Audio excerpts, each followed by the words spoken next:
ce jour-là, en étant quasiment certain qu'on allait être battu sur ce sujet, dans la mesure où, le matin même de la séance, la commission des lois se prononce sur chacun des amendements, et tous les amendements, il y en avait une vingtaine au total, favorables à la dérogation au droit de rectification, ont tous reçu un avis défavorable, tous ces amendements qui émanaient de groupes politiques différents, ce qui était notre force.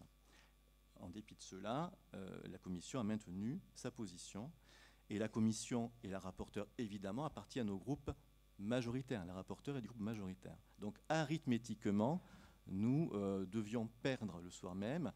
Et comme c'est un texte qui est en procédure accélérée, ça signifie qu'il n'y a qu'une lecture par chambre, donc il n'y a pas de retour à l'Assemblée nationale pour un réexamen qui permet d'intervenir de nouveau. Donc ça veut dire que la seule solution que nous aurions eue pour échapper au droit de rectification, c'était d'obtenir de la CMP, la commission mixte paritaire, qui réunit à parts égales des sénateurs et des députés pour se mettre d'accord sur le texte final. Il aurait fallu obtenir que la CMP revienne en arrière par rapport au texte issu du Sénat, ce qui n'est jamais gagné d'avance. Le débat a duré 40 minutes et je vous invite vraiment à aller le visionner sur le site du Sénat, parce que là, il a été question, c'est rare qu'il soit question d'archives dans les débats parlementaires. Je pense que depuis la loi de 2008, c'est la première fois qu'il y a eu un débat aussi riche. Pour la loi numérique d'Axel Lemaire, il y a également eu un débat sur les questions d'obligation de diffusion, mais c'était beaucoup plus bref. Là, il y a eu un débat, beaucoup de parlementaires qui ont pris la parole, et à quelques voix près, les amendements qui nous étaient favorables ont été adoptés. Et donc on est revenu à la version antérieure, ce qui veut dire que la dérogation au droit de rectification est maintenue. Le risque de ne pas réussir à convaincre le Sénat était très grand, dans la mesure aussi où la rapporteure du projet de loi avait compris que ça serait peut-être un peu compliqué, puisque beaucoup de groupes parlementaires avaient porté des amendements en faveur des archives, et elle avait donc proposé un amendement dit de compromis, au dernier moment, donc la veille. L'amendement de compromis s'inspire un peu de la position allemande, puisque en Allemagne, le RGPD, le droit allemand a été adapté au RGPD depuis l'automne dernier.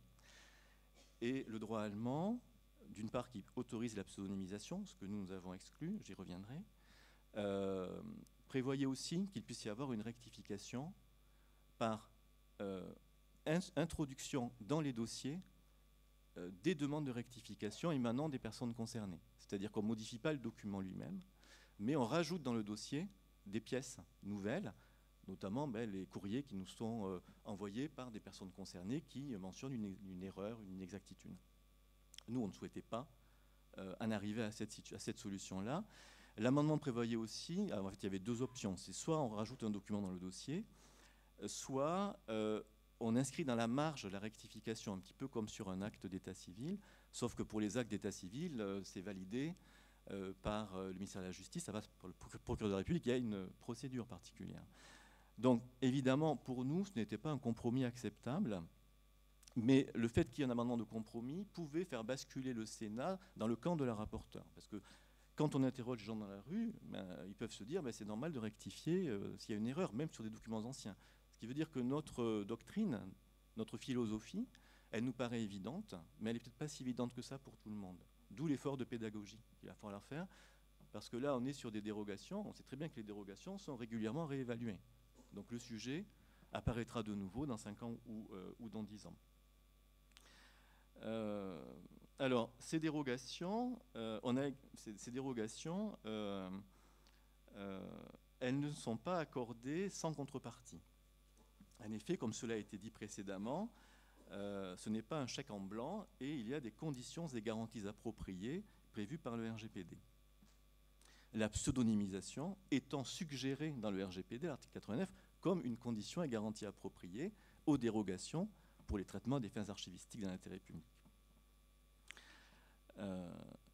La CNIL, dans son avis sur le projet de loi, n'était pas satisfaite de l'article 13 à l'époque 12 du projet de loi relatif aux archives, et elle estimait qu'il fallait rajouter des conditions et garanties appropriées par décret, donc un nouveau décret, alors que nous avions convaincu la chancellerie que notre corpus juridique, en tout cas pour les traitements à des fins archivistiques dans l'intérêt public, c'est-à-dire uniquement les archives publiques et les traitements faits, archives publiques définitives et traitements faits par les services publics d'archives, étaient déjà suffisamment riches, suffisamment importants et suffisamment sécurisants pour qu'ils puissent suffire, notamment nos délais de communicabilité, notamment la U029 de la CNIL sur la diffusion en ligne et le décret à paraître pris en application de la loi Le Maire sur la diffusion sur Internet des documents administratifs qui comportent des données à caractère personnel. Pour nous, c'est un corpus, c'est plusieurs centaines d'articles, en partie législative, en partie réglementaire au total, tout texte confondu, c'est-à-dire Code du patrimoine, CRPA